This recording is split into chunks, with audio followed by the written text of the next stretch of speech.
Hey, what's up, everybody? It's your girl, Tony Michelle, aka Fat Girl Stoop, and this is my first time going live. I'm super excited, and later on, I'm going to be talking about my inspiration behind all of this. So, the first thing that I want to talk about is um, my prayers and thoughts are with Nene Leakes and her family during this devastating time.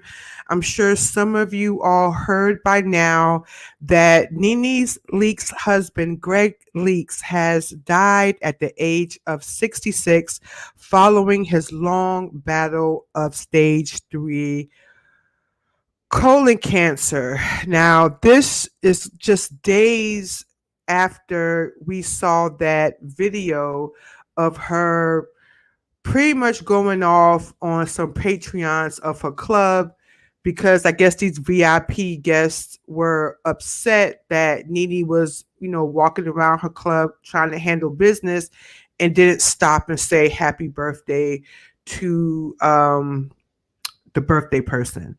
And they put it all on video. Nene is basically saying, that Greg was transitioning into what that the afterlife.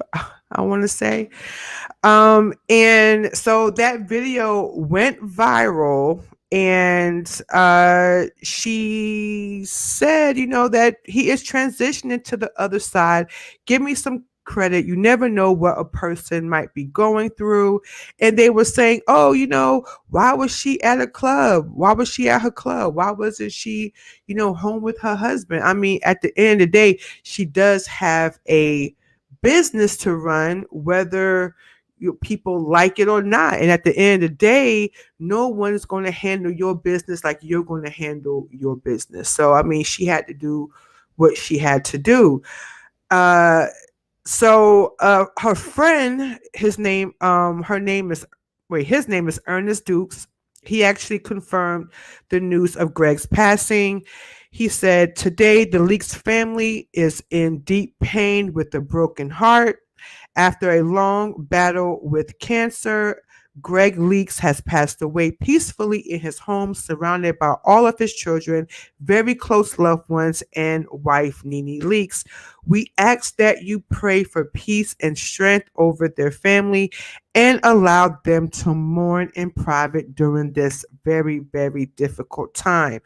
And if you guys don't follow Nene on Instagram, we probably saw this coming closer and closer because she posted on her Instagram page of basically a heart that was broken, and she put the words broken.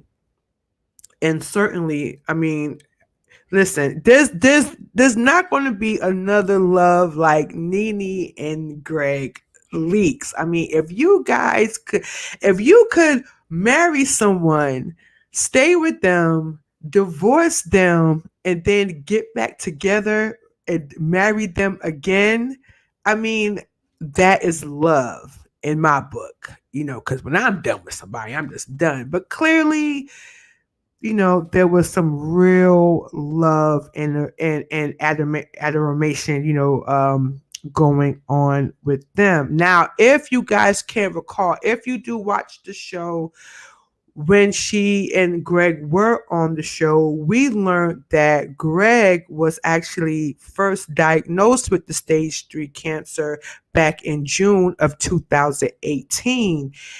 He was then declared to be cancer free in 2019. And then we thought, okay, everything was good. And then Nene revealed that the cancer actually returned this past June, and it was very aggressive. But she was very hopeful because she let us know that he was actually going to surgery. And we all were hopeful. I know I was hopeful that he was going to beat it for the second time. Uh, uh, so Nene has expressed that during Greg's sickness that, he was different. Sometimes he was very mean to her and she basically had to, endure it. And I know she was on a interview where she said that, Greg, was arguing her over like really, really super small things.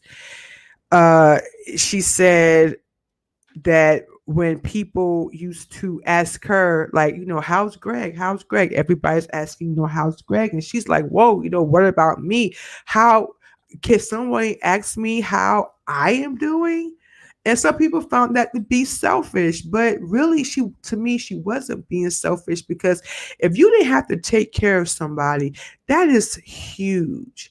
And we're talking about taking care of somebody on top of your everyday life. It's not easy. It's not easy. People just make it look easy. So I guess when she said that, people was like, a little bit taken back. But Nene, I felt what you were saying. And like I said, this is like, I was like, I want to love like Nene and Greg's. You know what I'm saying? I do. I really do. Because I mean, if you get tired of me, you divorce me, then you love me and you marry me again. So but let me know what you guys think about that. And if I appear a little bit nervous, I guess I am nervous because this is like my first live.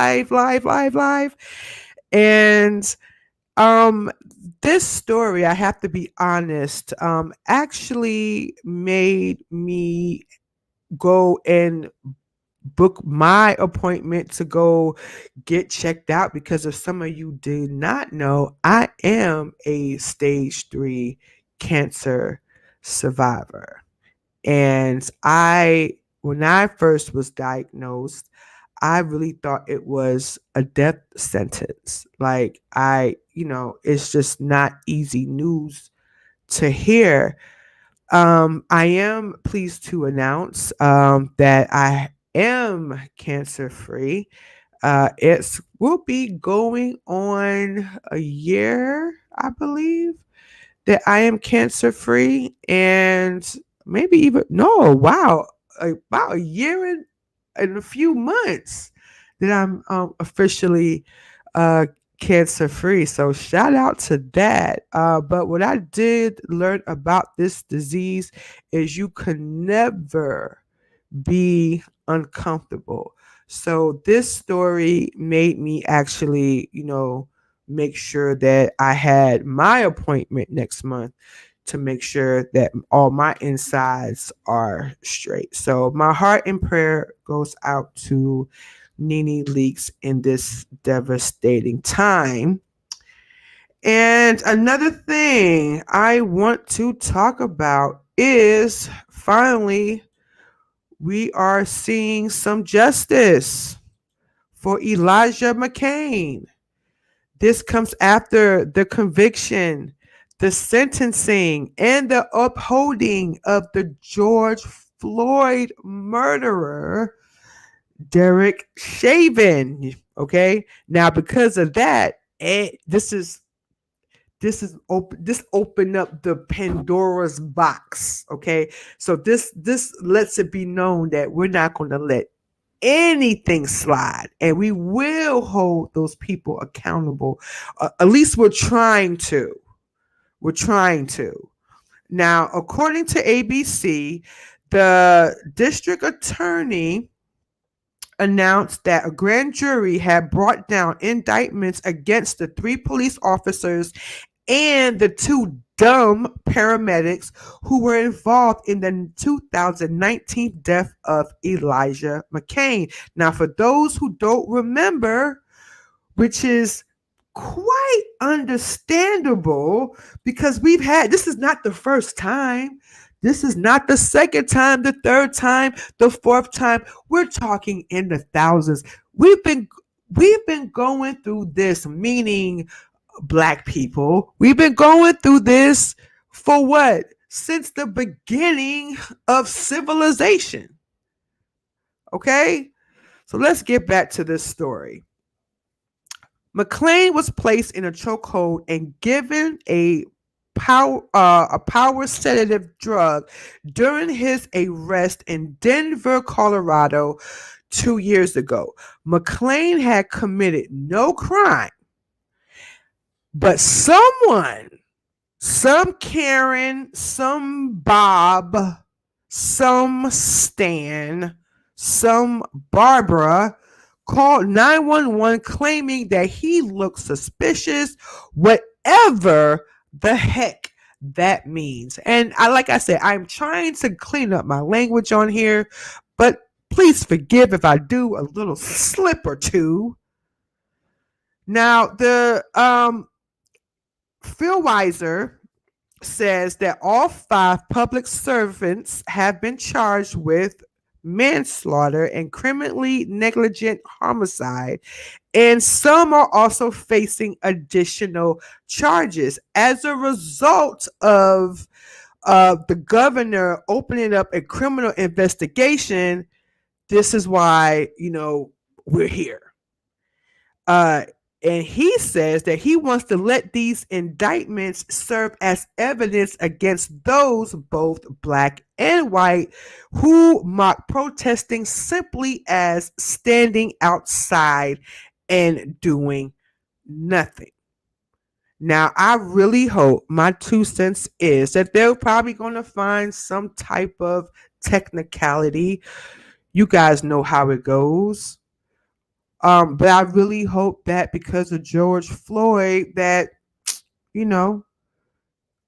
people will open up their eyes a little more. So I really hope that that Elijah gets the justice that he damn right deserves. Okay, that was just a slip. All right, just a slip.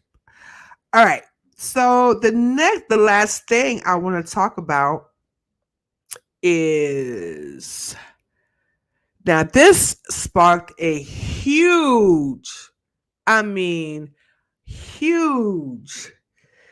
debate online. Like, I got hundreds of tweets about this. So, meet Chicago natives, Deidre and Doug Simmons. Okay, beautiful couple. But these two sparked an international debate because they showed a draft version of a wedding invoice that they were about to send to wedding guests that RSVP'd for their wedding but never showed up. Now, I know what you guys are thinking. Is that right? Should wedding guests have to pay if they fail to show up for your wedding after RVSPing? Now, frankly, I was guilty of that. I'm not going to say who I've done that to. I never thought that that was that really mattered. Like, I never put into the consideration that the bride and groom have to pay per guest for real. And I wasn't even thinking about it. I believe I had to work a show or something and I just couldn't go. But I didn't have the decency, now that I'm looking at this story, to tell that particular person, hey, I can't come.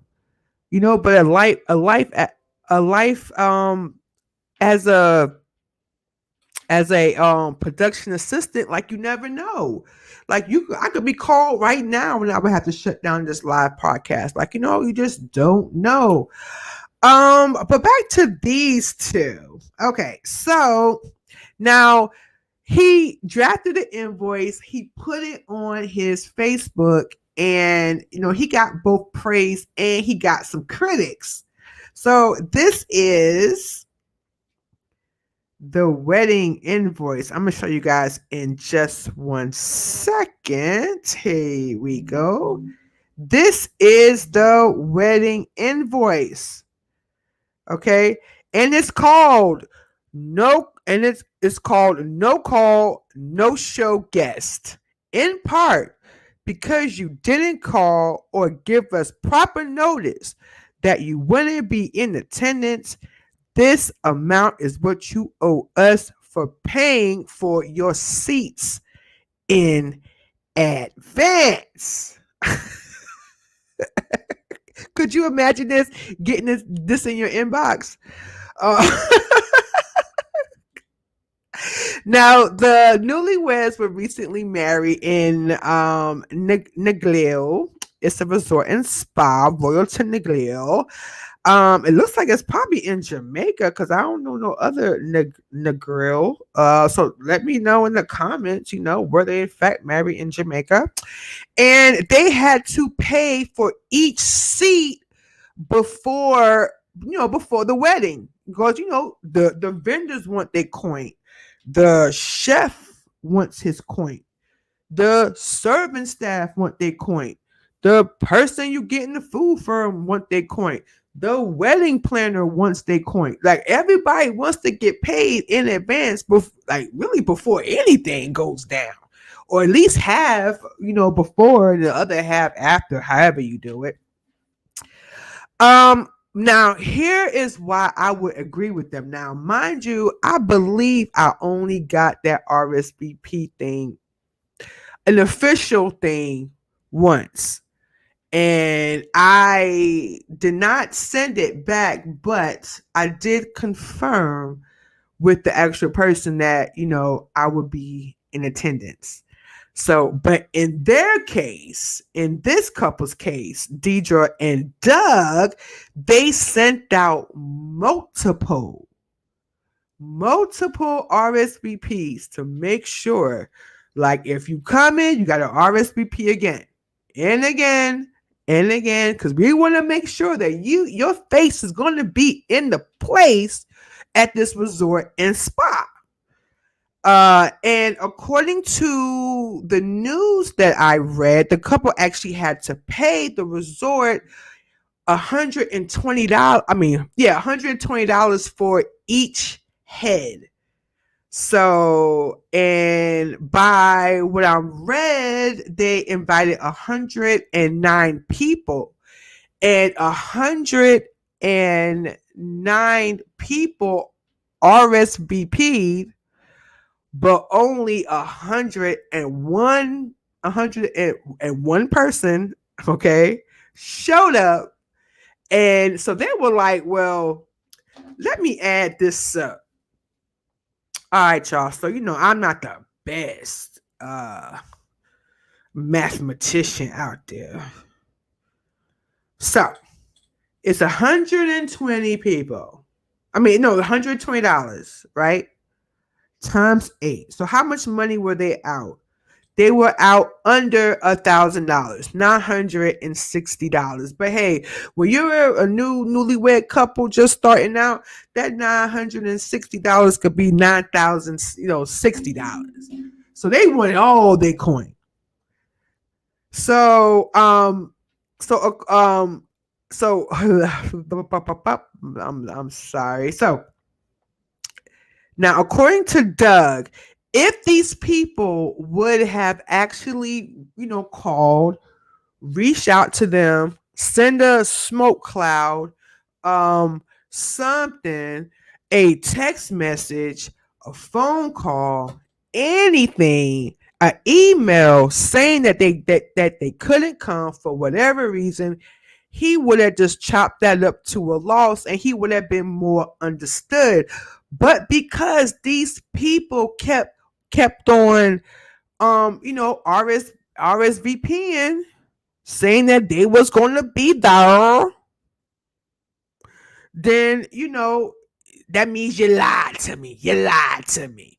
So he was like, you gotta pay up. And so he said that initially, when he put out the picture, the example of the invoice, that he wasn't really going to send it out.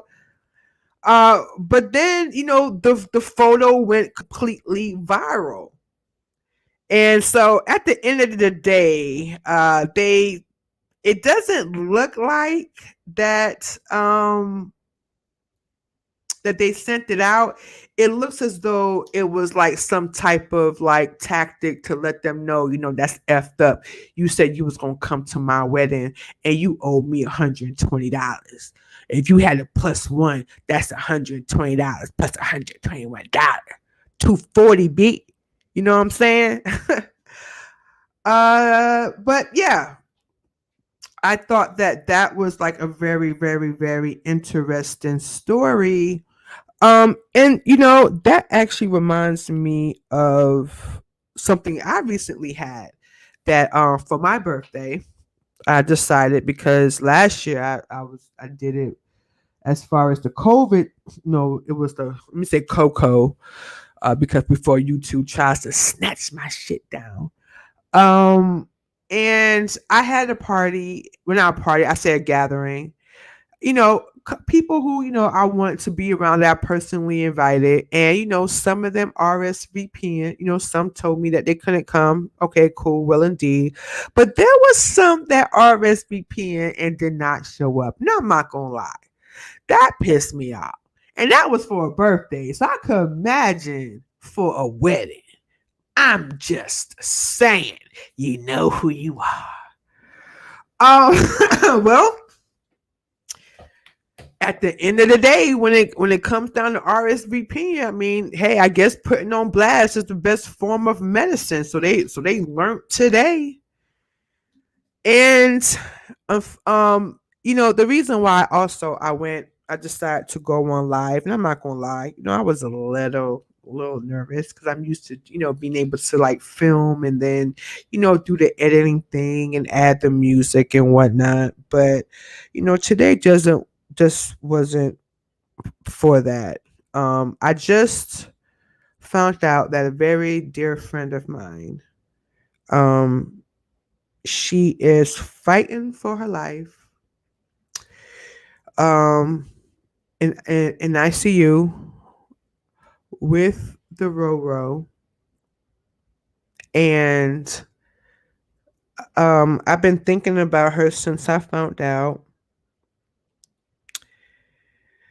I'm not going to say her name on here because it's most likely that some of her family members may or may not know by now. She lived a very private life. But that was my dog. She was just here with me on my birthday. And me and her are like sisters. Like we're like sisters. We argue, we fight, but at the end of the day, can't nobody say ish about the other one.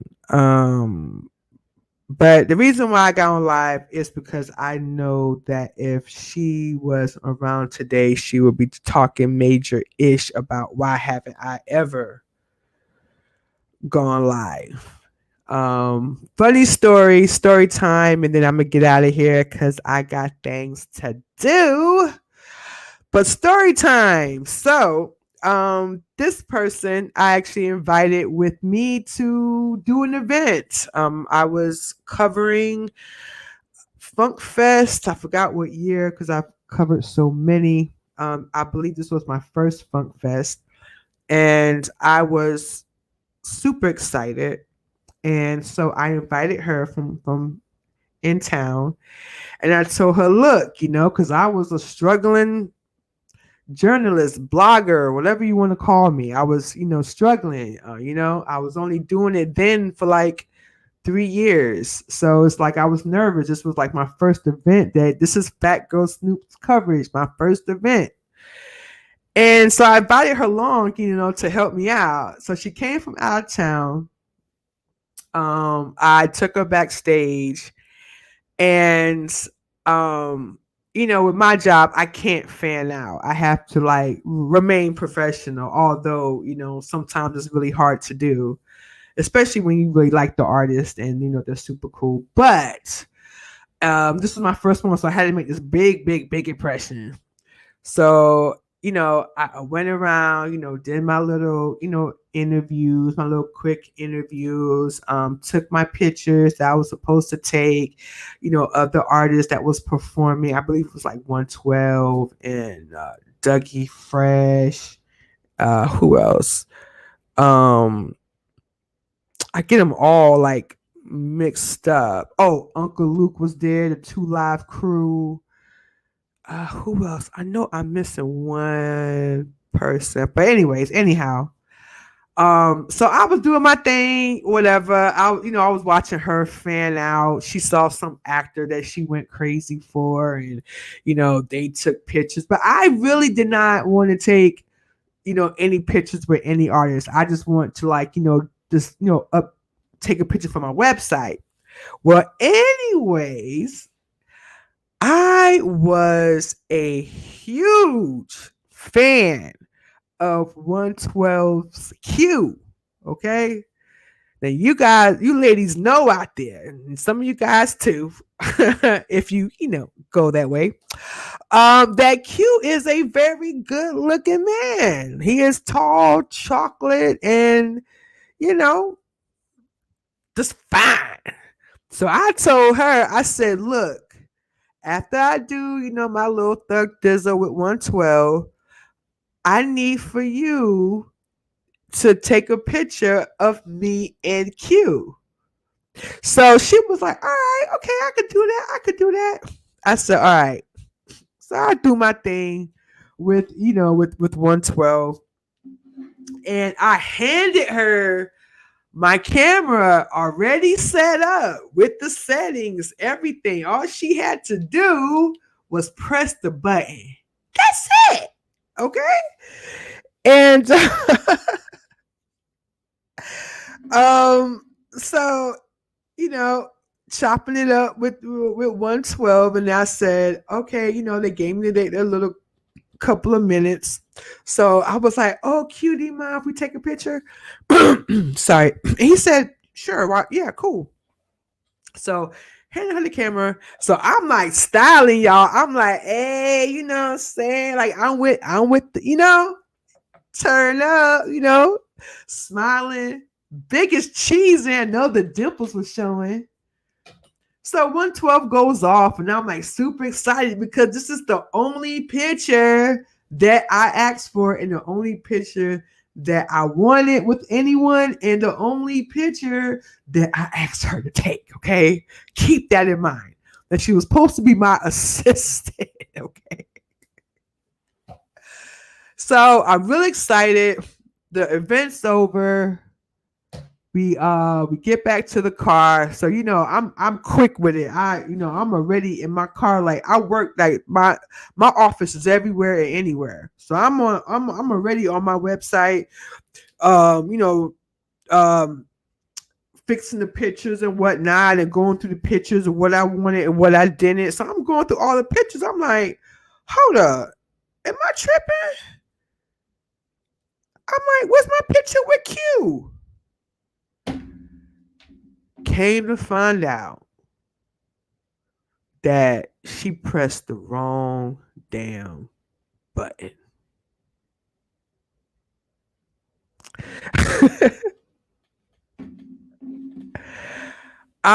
Would I tell you guys, I went orange guy on her, like the guy who used to run the office up top in Washington D.C. Yeah, I was like, you are fired. You would never work with me anywhere again, and this and that.